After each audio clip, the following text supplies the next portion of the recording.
Hi guys! Rudolph ulit! Kakaiba yung encounter ko sa madilim na eskinita, no?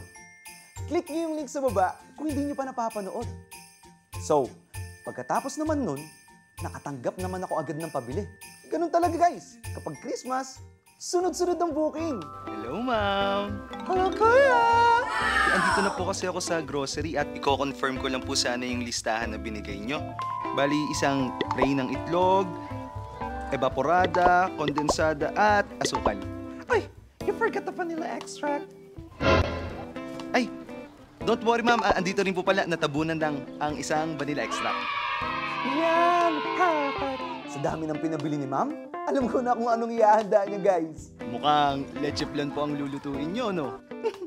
Alam mo na yon, pang Noche Buena. Ayos! Sarap niyan, ma'am. Favorite ko yan eh.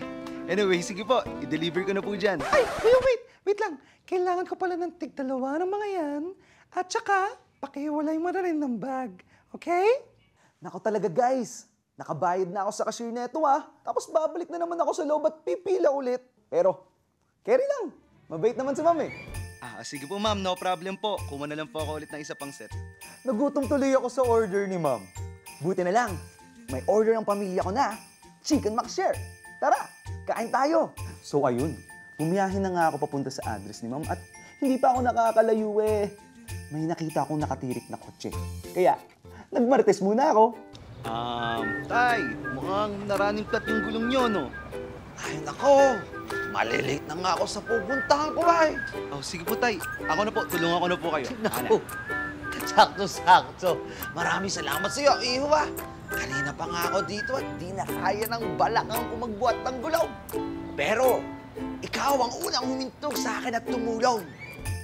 Siyempre guys, kapag may nangangailangan, dapat tulungan, di ba? Kaya, pinalitan ko yung flat tire ni tatay. Ang kaso pagkatapos, Naku! Yung grocery ni ma'am! abangan niyo yan sa next post ko. May Kapuso Christmas stories ka rin ba? Share it with us in the comments below.